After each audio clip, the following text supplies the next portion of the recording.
So let's go ahead and get started. Welcome, everybody. My name is Elizabeth Aloni, and I'm with Schneps Media. Schneps Media is the largest local media company. We publish over 70 newspapers, magazines, websites, webinars, podcasts, and events throughout Queens, Brooklyn, the Bronx, Manhattan, Westchester, and Long Island, and Philadelphia. And we are absolutely thrilled to bring to you today a very important and informative webinar to breast cancer awareness, Go Pink, where we will have a valuable discussion about breast cancer screening, diagnosis, treatment, and reconstruction. We're honored to be able to have these panelists with us and to be able to introduce top doctors in breast cancer treatment, diagnosis, and reconstruction, and to discuss these important issues during Breast Cancer Awareness Month. I'd like to introduce you to our doctors. First up, I'd like to introduce you to Dr. Paul Gleidmann. He currently serves as the medical director of Vantage Oncology, New York Cancer Treatment Centers. In addition, he serves as director of the Department of Radiation Oncology at Mount Sinai, Brooklyn. Welcome, Dr. Gleidmann. Also with us today is Dr. William Samson. He is a plastic surgeon who specializes in both cosmetic and reconstructive surgery. Although Dr. Samson performs a wide variety of services, he has a particular interest in breast reconstruction and aesthetic breast surgery. And we'll learn more about these two doctors shortly. But now I'd like to introduce to you Sharon M. Rosenbaum Smith, MD.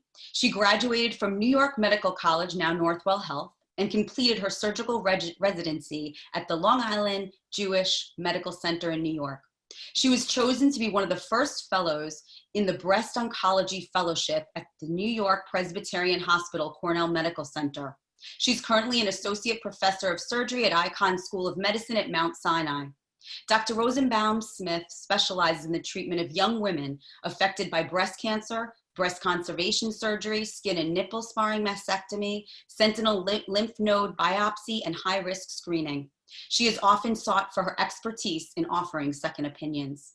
Dr. Rosenbaum Smith is committed to providing each and every one of her patients with the best possible care. Her philosophy is based on her belief in treating the entire patient, not just the disease. She typically is able to provide same-day diagnosis by performing, including office ultrasound with same-day results and needle biopsy of breast masses with same-day results. Each patient leaves her office with a complete outline treatment plan tailored to the individual needs of that patient.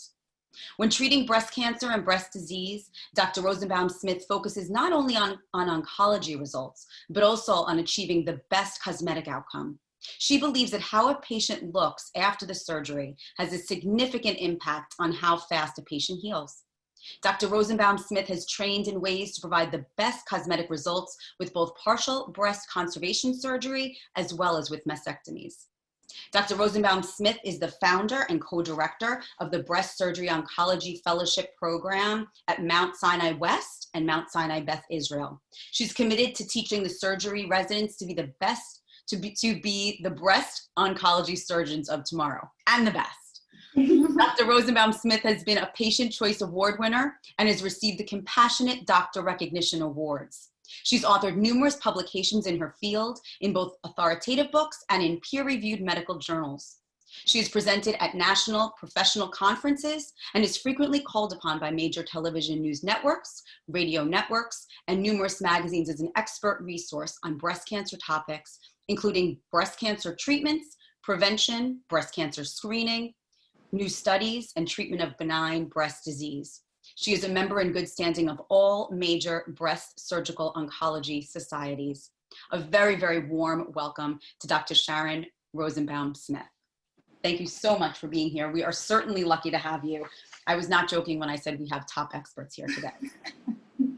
So thank you so much for being here. Well, thank you for having me. Absolutely, absolutely. So Dr. Rosenbaum Smith, typically when you first see a patient on their, you're someone who sees them at the beginning of their breast cancer journey. What are the key diagnostics that women should seek to ensure breast health and proper treatment? And how often should these diagnostics be performed?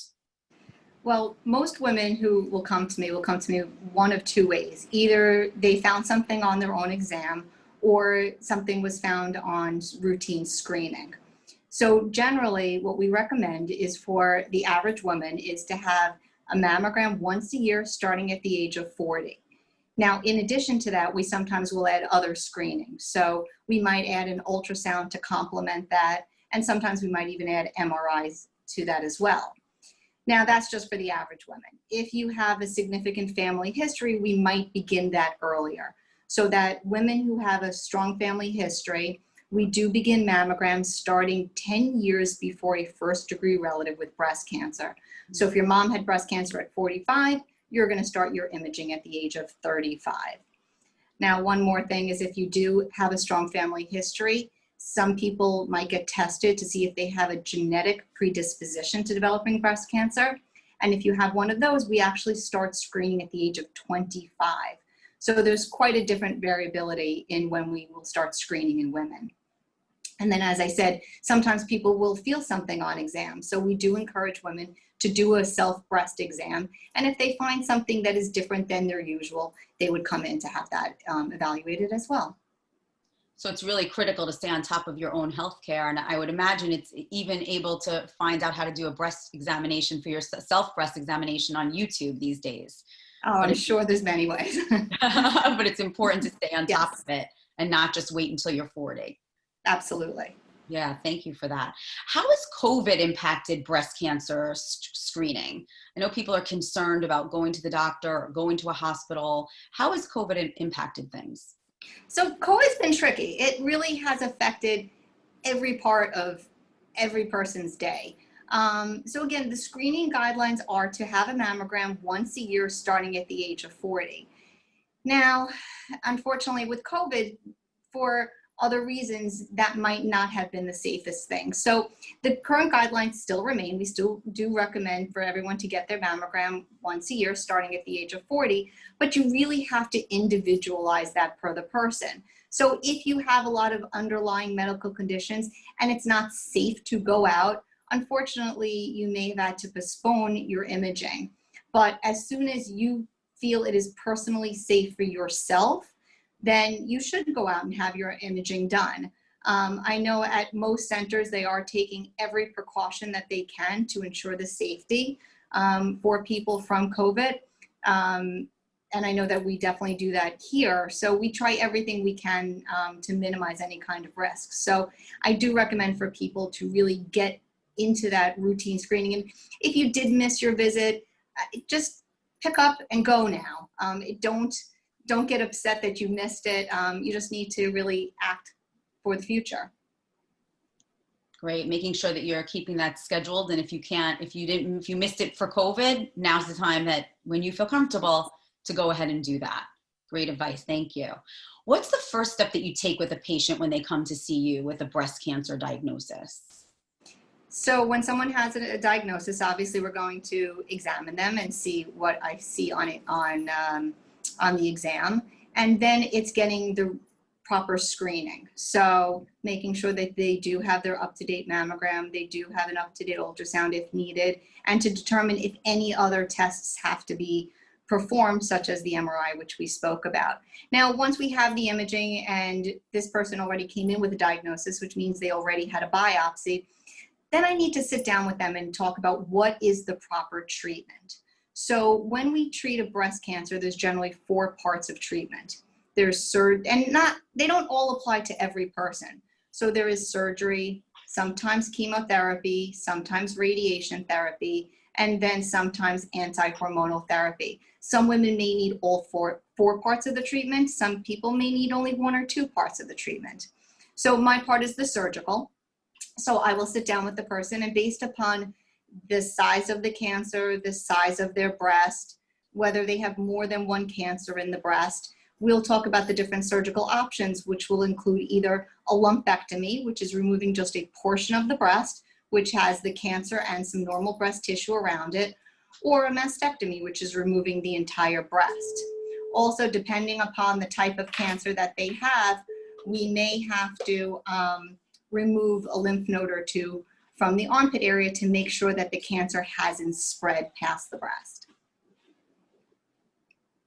Obviously, it's very specialized, but these are some of the things that you go through with your patients, that when they leave your office, they have a tailored plan around the surgery. Well, it really has to be individualized per the person.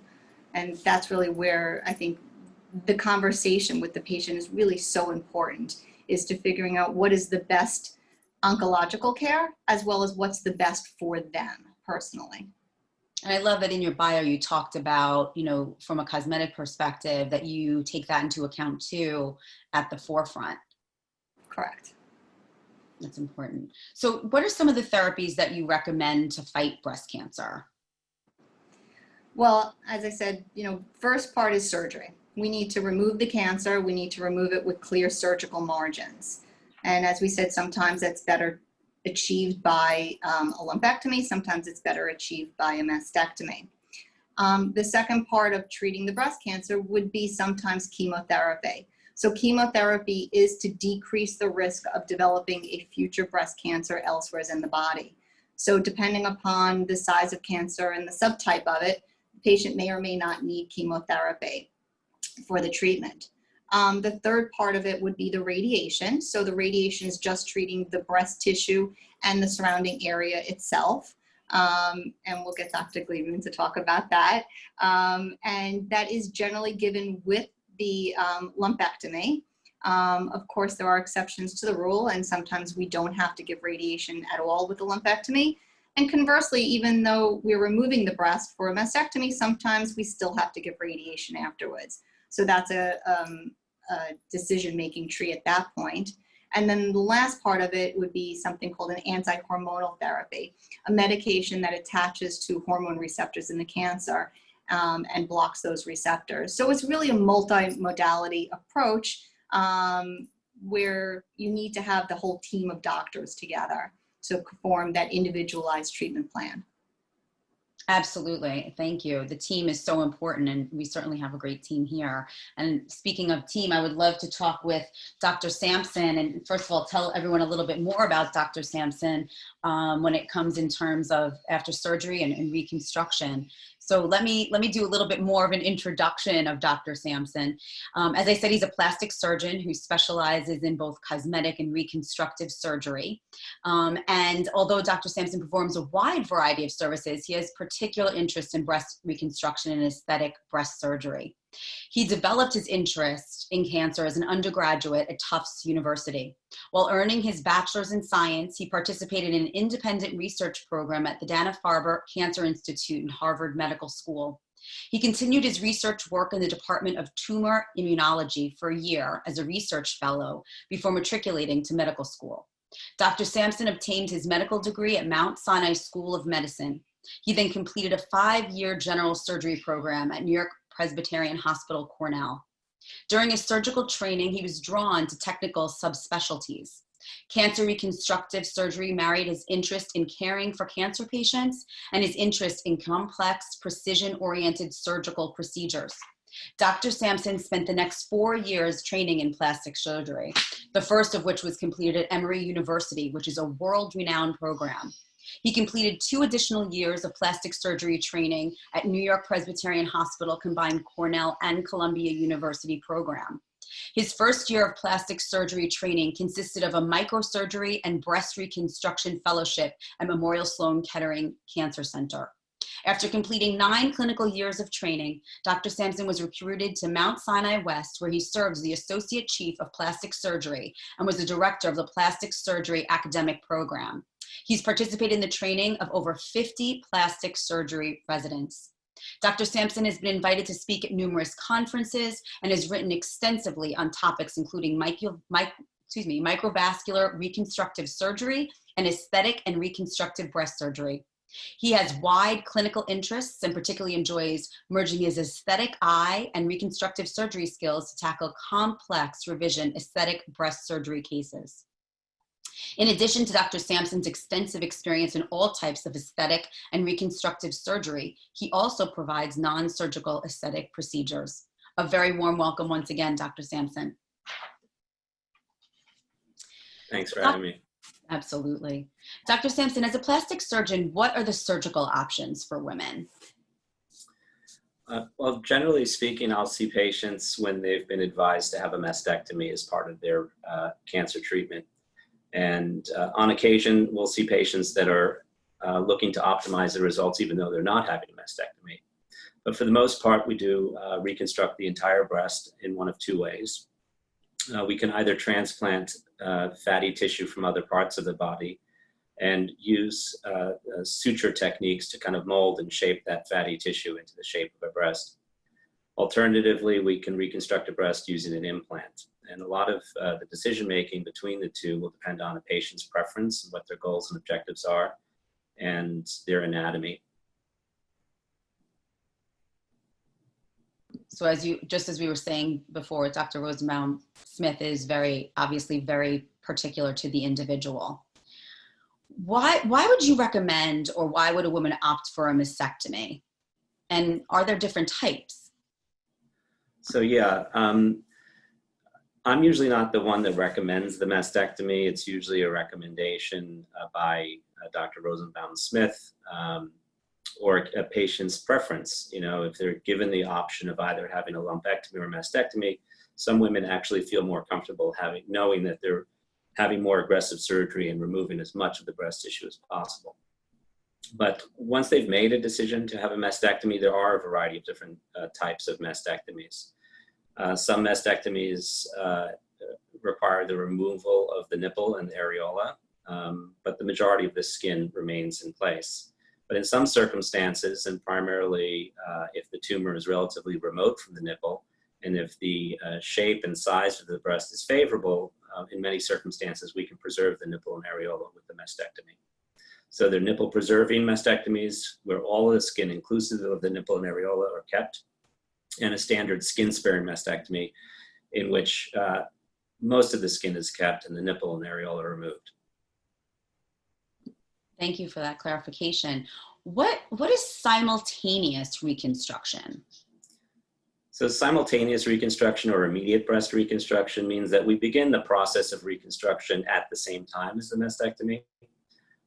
Some reconstructive techniques can be accomplished in a single stage operation, in which case when we do immediate reconstruction or simultaneous reconstruction, the patient will go to sleep, have the mastectomy, and wake up with a fully reconstructed breast mound. In some circumstances, depending on the technique employed or other factors, the reconstructive process is just that, a process. It may require staged operations. But we try to get that first stage going at the time of mastectomy. So when patients wake up, they're not fully flat. They may have a reconstructed breast mound that's not quite the final result and what we're looking to accomplish at the very end. But it's reassuring to patients to wake up with something there and knowing that that process has already begun and they're well on their way to recovery. And so in most circumstances, we will do simultaneous or immediate reconstruction, meaning that reconstructive process begins at the same operation as the mastectomy. Some women may not be ready to make that decision right away, or for other reasons may choose to have a mastectomy without reconstruction. Or sometimes we see women that had mastectomies very long ago and have decided that they're interested in reconstruction now. That's called delayed reconstruction. So it's sometimes a little bit more challenging to get the best aesthetic result when we do it in a delayed setting, because we're really starting from scratch when the chest is very flat. When we do it in the immediate setting, we can have a lot of that skin left behind that we can work with and use to our favor to get a more favorable aesthetic result. Thank you for that explanation. What is Oncoplastic surgery? So Oncoplastic surgery is, it's an evolving trend in breast cancer management. Some women may elect not to remove the entire breast and opt for a lumpectomy. In certain circumstances, depending on the location of the tumor or the patient's individual anatomy, removing a lump may cause substantial disfigurement. And so Dr. Rosenbaum Smith and I will work closely together, and she's great about identifying these patients and bringing them to my attention, so that if we anticipate that the outcome from a lumpectomy will be unfavorable, we'll combine forces, and she'll do the oncologic part, which is the cancer part of the operation, and I'll do the plastic part, which is the kind of more cosmetic part of the operation. We combine forces to optimize an aesthetic result, even if we're not doing a full mastectomy. that differ from simultaneous reconstruction? So it is simultaneous because we're doing it at exactly the same time, but it differs from a simultaneous mastectomy reconstruction that we're not removing the whole breast. We're removing the cancer, and we're using techniques that can rearrange the architecture of the remaining breast or recruit some soft tissue from nearby to fill in a little bit of a defect that would optimize contour. And so it's simultaneous, but it's not reconstruction of the breast. I see. So this is a new type of surgery that you now are doing that allows for reconstruction both in a lumpectomy, not only in a mastectomy. Correct. Correct. Okay. Thank you so much. I know we're going to have a lot of questions shortly from you, but these are really important things because as Dr. Sharon Rosenbaum Smith said, you know, looking better, it really does help in the recovery, and the reconstruction is such an important part in the healing journey. So thank you so much for that. I want to turn to Dr. Gliedman for a bit now, and let me tell you a little bit about him. Dr. Paul Gleidmann currently serves as the medical director of Vantage Oncology, New York Cancer Treatment Centers. In addition, he serves as director of the Department of Radiation Oncology at Mount Sinai, Brooklyn. Dr. Gliedmann has over 25 years of experience in managing cancers of the breast, prostate, lung, central nervous system, gastrointestinal tract, as well as gynecologic cancers. He utilizes cutting-edge treatment techniques such as intensity modulated radiation therapy, rapid arc, prostate brachytherapy, and PET MRI scan assisted delineation tumor volumes. Dr. Gliedmann also perfected a novel decubitus positioning technique for breast cancers, which allows for superior heart and skin sparring. His previous leadership positions have included Director of Radiation Oncology at St. Luke's Roosevelt Hospital, New York, where he served as a principal instructor in the Stereotactics Radiosurgery Fellowship, and Director of Radiation Oncology at Hackensack University Medical Center, New Jersey. Welcome, Dr. Gliedman, once again. Thank you. So, Dr. Gliedman, after a woman has surgery, does she need to have radiation? Well, that's part of the consultation, and a patient is sent to me by the surgeon like Dr. Rosenbaum Smith just for that discussion. Thankfully, some patients don't need radiation, and that's actually one of the shortest and yet happiest consults I can have with a patient. But many times patients do need radiation, often after a lumpectomy and sometimes even after a mastectomy. And the reason for this is confusing to patients and doctors, and really you have to explain it very carefully.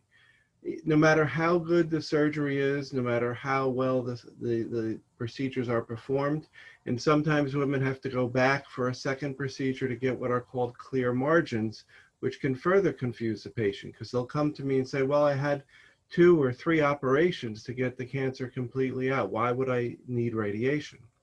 And the reason for that is even when you remove the cancer, there still can be cancer cells left in the area, meaning in the breast, or after a mastectomy in the tissue, in the skin, and the lymphatics and lymph nodes that surround the breast, what was the breast tissue. So these are cancer cells or seeds of the cancer that the surgeon can't see. We often can't image them or see them on scans or PET scans. We just know they're there statistically by history, by studies that have been done. Decades ago, really, it actually frightens me to think about how long ago it was, 40, 50 years ago.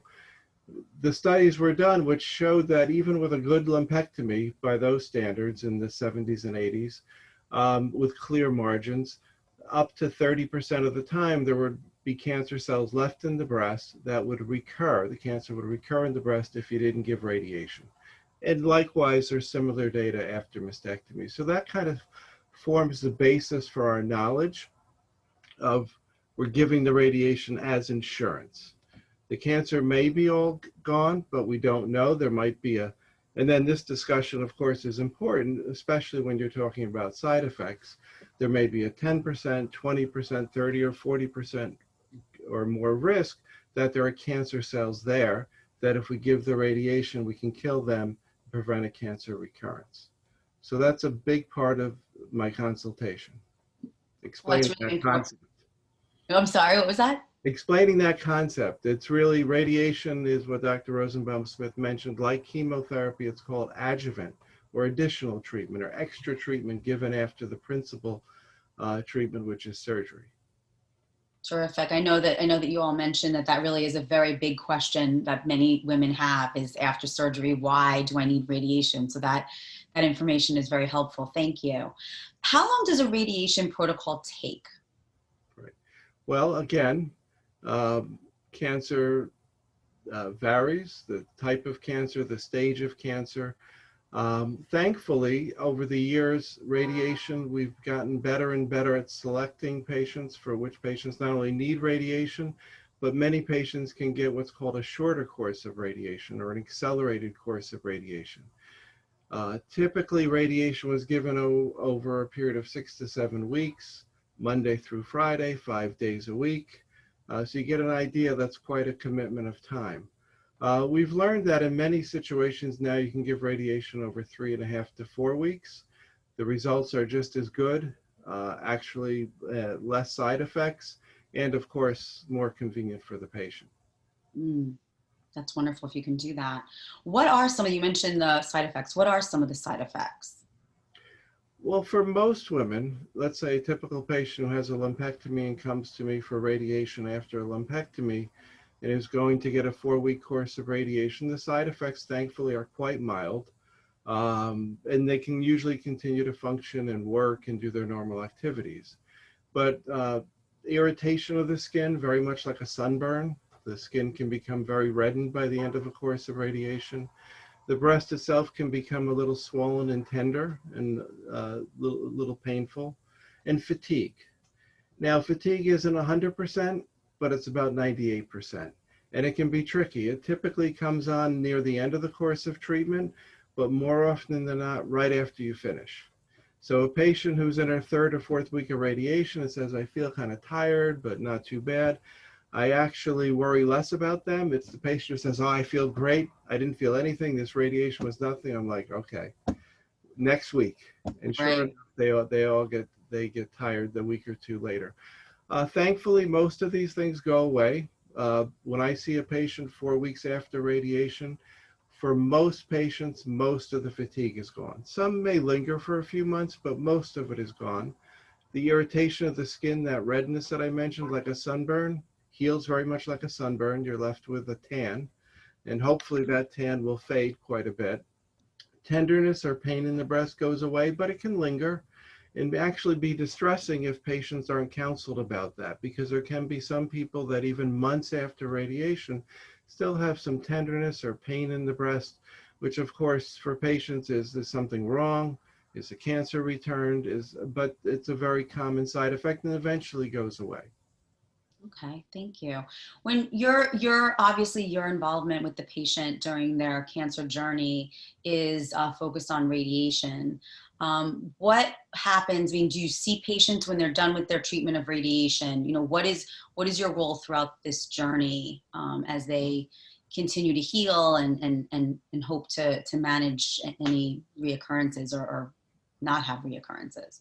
Well, first thing, we already alluded to, the consultation. They've been sent to me by the surgeon. I think my first thing is what we just covered, explain why are we here? Why do I have to get radiation? That's the intellectual part of the discussion. The other part of the discussion is emotionally, to try to make someone comfortable with what they're about to do and explain that they're going to get through it. It's normal to be fearful. And as you get into the process, you're going to be more comfortable with it, and you'll see that it's really not as scary as it sounds, because let's face it, getting radiation therapy sounds pretty scary. As a woman starts the treatment, every week I see them during the course of the treatment. From a medical standpoint, to check their skin, make sure the reactions, the things they're noticing are normal, and also to reassure them about the side effects that they're getting, and to answer any questions that may come up. After the treatment is done, the first few follow-ups are focused around the healing process. how their skin is healing, how they're feeling, and making sure everything is on track that way. And then the other part, I would say, is in making sure that everyone is looped back into the other specialists. Remember, we talked about a team, and the patient will come from the surgeon, sometimes to a medical oncologist and get chemotherapy, come to me maybe months later. At some point, I want to make sure they get back to their surgeon for their regular visits. I want to make sure they get back to the medical oncologist. Sometimes it's very important they get back to the oncologist to start taking what's called endocrine treatment or a pill. So I want to make sure all those appointments are in order and that they're keeping up those visits. Terrific, thank you. Well, before we conclude our conversation, I would love for each of you to share a special piece of advice that you would even give to your own family in the prevention and the care for breast cancer. If you would be so kind as to share, we have such experts here. We'd love a special advice. So, Dr. Gliedman, you're here right now. What would you be your piece of advice? I guess first, not to be afraid to get another opinion if you're uncomfortable. I would say that more often than not, a lot of the reasons patients are uncomfortable is not that the doctor was wrong in the information they gave them or incorrect. I think it's just a personal interaction. And even if the information from one physician is the same as the other physician, sometimes the manner it's given, it makes all the difference. So to really look for a healthcare provider that you're very comfortable with, because this is going to be a long-term relationship. So you have to be comfortable in it. So I think really that's the most important thing. That's a great piece of advice. It's not just picking a doctor who has phenomenal expertise, but it's also a doctor that you feel comfortable with. Thank you for that. Dr. Samson, same question. What is your special piece of advice that you would give to your own family in the prevention and care for breast cancer? I'm sorry for this, but I have the same answer. It's Dr. Gliedman stole the words out of my mouth. It's kind of like a marriage. You've got to court one another and figure out what's the right fit. It's a long-term relationship, and you're not going to hurt anyone's feelings getting a second opinion. It's New York City. We almost expect you to do that. But find someone you really kind of click with, and someone that you relate with, someone that you trust. A lot of it's the same stuff. It's just the person you're doing it with. And so I would say essentially the same thing. Just find someone you really click with and go with that person or group of people. It's great to hear from two doctors, because it gives people the confidence that they can trust their own intuition and their own feelings about a doctor. And if the two of you were saying that, I would certainly feel comfortable in following that advice. Dr. Rosenbaum Smith? Okay, well, I'm going to give a different advice. So, Great.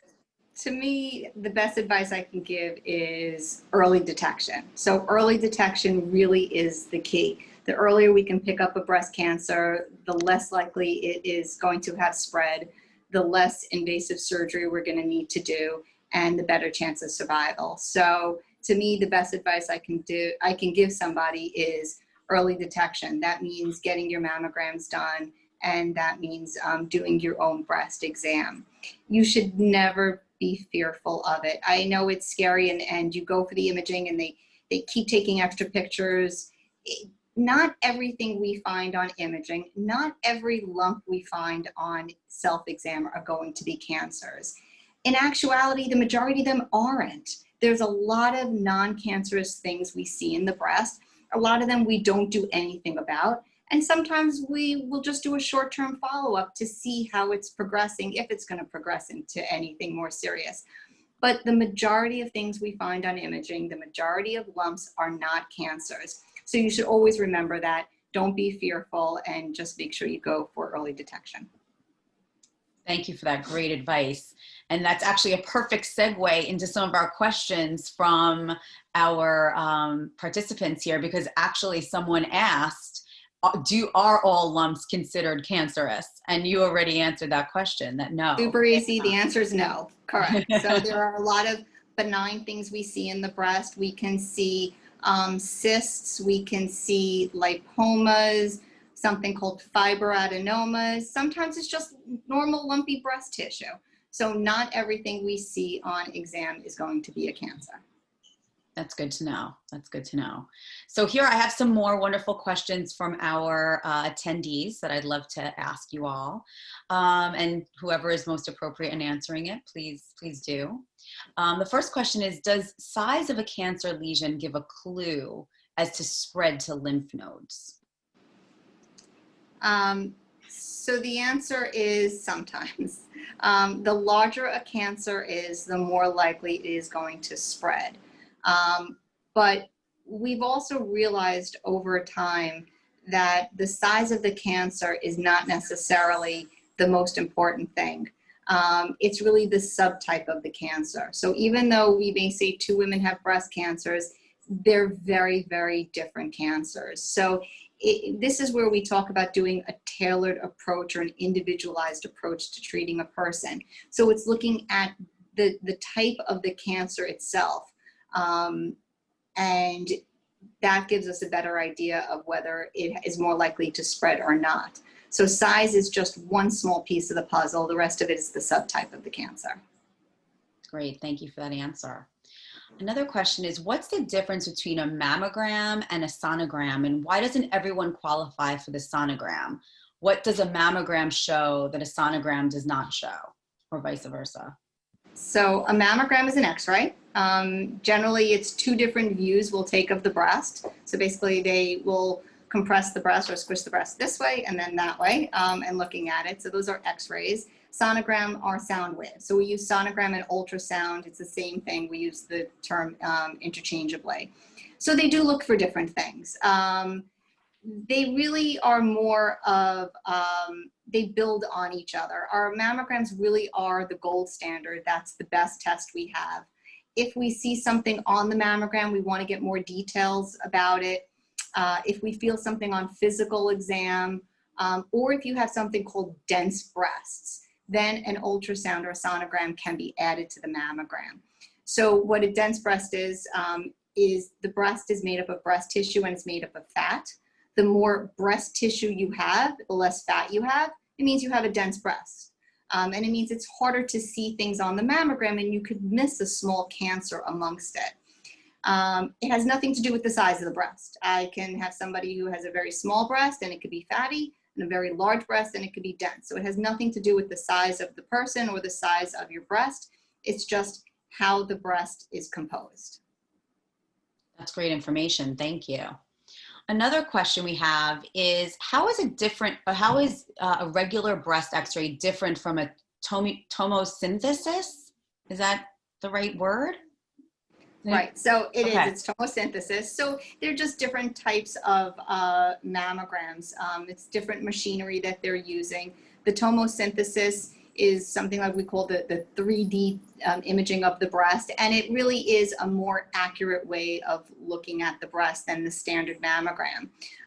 The imaging technique has progressed over the years. So and every improvement really is just giving a better image. It's better able to see kind of through that dense breast tissue. So even though the machines may seem the same, we really can see a lot more on imaging now than we could even 5 years ago. Great, thank you. Someone was saying that they have a triple positive stage 2 breast cancer and was told by their surgeons that a mastectomy is not necessary. But some of my friends with the same or similar diagnosis elected to have both breasts removed. I'm so confused. Please advise. My course of action is ACT with hormone therapy and an eventual lumpectomy radiation. So this is a very specific question and one that is very difficult to answer. Because if you remember what I said before, the treatments are individualized to the person.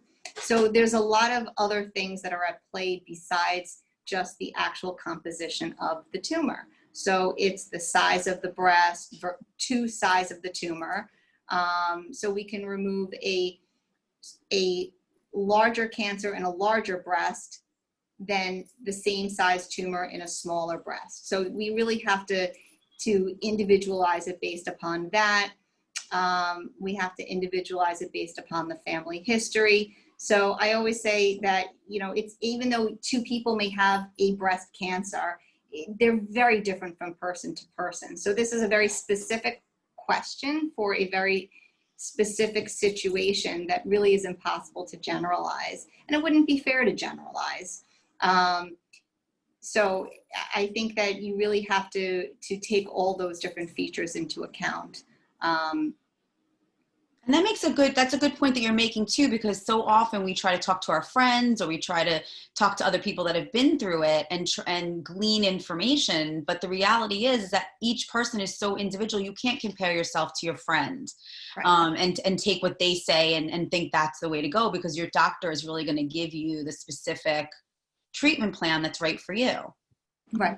And there's one other thing we did not talk about, is that sometimes we can do something called neoadjuvant therapy, which is if somebody comes with a large cancer that their only option is to do a mastectomy, we can sometimes reverse the order of our treatment, which is we would give the chemotherapy first, shrink the tumor down to make it smaller, and then sometimes we can offer a person a lumpectomy afterwards.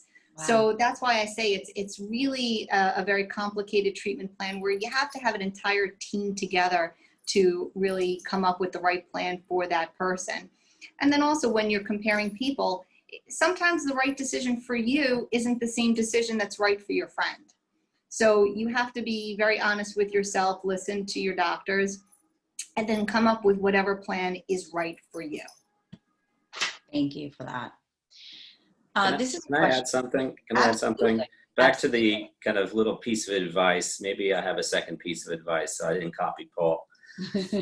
I think it's important to feel informed and feel empowered. And the only way you can really be empowered to make decisions is if you feel like you've gotten all of the information.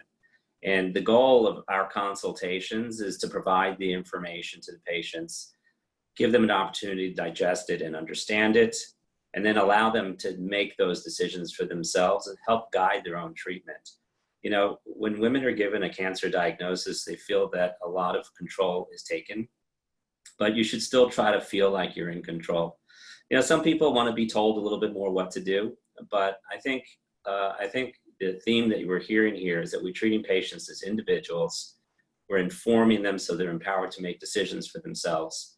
And when you're shopping around, try to feel like you're getting informed and feel comfortable making decisions for yourself, because there are a couple of ways to go. There are a couple of different ways to go down a treatment path, and ultimately you're going to have to make a decision. So you need to be informed to do that. Thank you for that. We have another question actually for you, so don't go anywhere. In reconstruction surgery, is the nipple and/or areola always removed? And does the replacement ever utilize patient's original? So it depends on the type of cancer, location of cancer, and the morphology or shape and size of the breast, whether we can preserve the nipple. So if the nipple is well positioned in the ideal shape and size breast, and the tumor is relatively far away, we'll oftentimes preserve the nipple, understanding that when we preserve the nipple, the sensation may not be exactly the same. We may have to intentionally leave just a touch more breast tissue behind the undersurface of the nipple to be sure that there's enough blood flow to keep the nipple alive. So there are a lot of considerations that we have to respect when we discuss nipple preservation. But if we're able to preserve the nipple, I think it's probably the best aesthetic result. But it's not horrible if the nipple and areola need to be removed, because we have techniques that we can use to reconstruct them and make them look quite natural and realistic.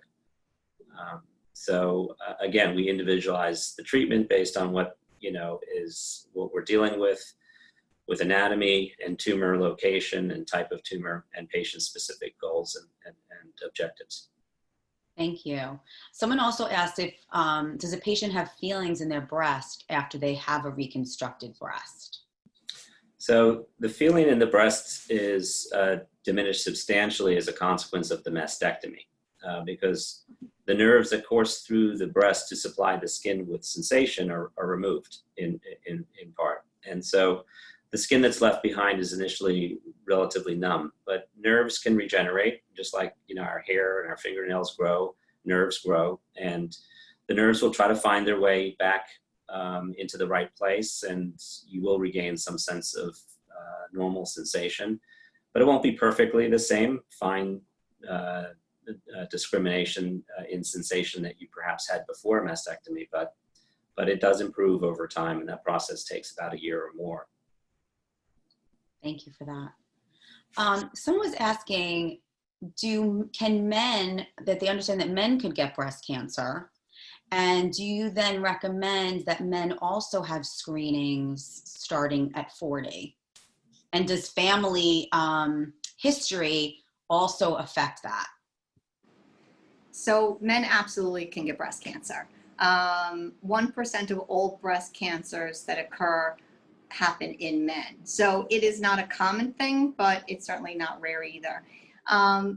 When a man has breast cancer, one of the biggest things we worry about is whether there is a gene mutation that he carries and is in the family. So certainly any male who has breast cancer does need to be screened to see if they're a carrier of the BRCA gene. There are no current national guidelines for screening men for breast cancer, meaning mammograms. So even those men who are BRCA positive, even those men who've had a previous mammogram, there are no national screening guidelines for doing annual imaging on them. Again, we individualize, and some men we might do some screening on, but there is no steadfast rule on that. Thank you for that. Thank you. Dr. Gliedman, someone wants to know, does radiation treatment hurt? Well, yes and no, or no and yes. When you're getting the treatment itself, there's no sensation at all. It's like getting an X-ray. But as you go through several weeks of radiation treatment, there is inflammation that builds up both on the skin, and the skin, again, feels like a sunburn, and in the breast itself can be tender, inflamed, swollen, and painful. But again, that just subsides. In some women, it subsides very quickly within weeks of finishing. Some women, it takes months or even longer. So during the actual treatment, is the pain, the discomfort is typically after the treatment? Well, it comes on gradually. It's not particularly related to the treatment itself. So Okay. While you're in the room getting the treatment, it's not like a mammogram where you're having a physical sensation from squeezing from the mammogram. You can't feel the radiation per se. But as you're going through the weeks of it, the inflammation does tend to build up, so you feel it. Okay. We have another question about radiation, but a little bit of a different question about how radiation in the body is cumulative. I don't know if that's true. You could tell me. But is there such a thing as having too many mammograms? You know, this person seems concerned about the radiation effect of mammograms. Well, Is that a concern someone should send have? that back to Dr. Rosenbaum Smith in terms of mammograms. But the amount of radiation from a mammogram is extremely small, and you have to weigh it against the great benefit of detecting a cancer.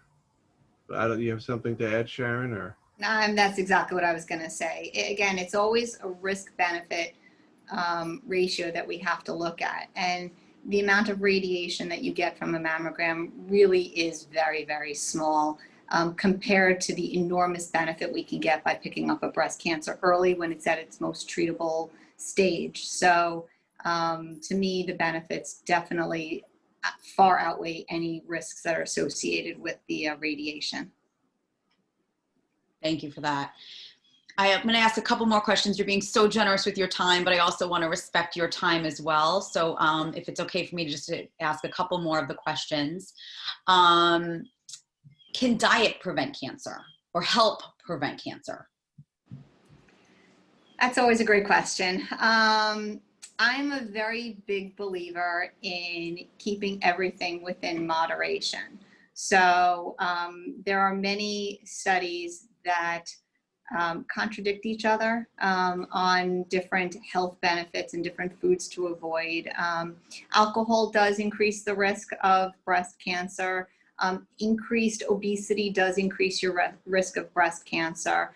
It doesn't mean you're going to get it, but it is a risk factor for it. So certainly keeping your BMI down within the normal range. I don't think you need to omit alcohol, but limiting the amount you have. So my guidelines always are keeping everything in moderation. A heart healthy diet really is the best advice. That's great advice. I want to share with you that one of our attendees said, both Dr. Sharon Rosenbaum Smith and Dr. Samson were very compassionate when I was found to have breast cancer. I chose a double mastectomy and reconstruction. I also had 4 rounds of chemotherapy. I am very happy they were both recommended to me.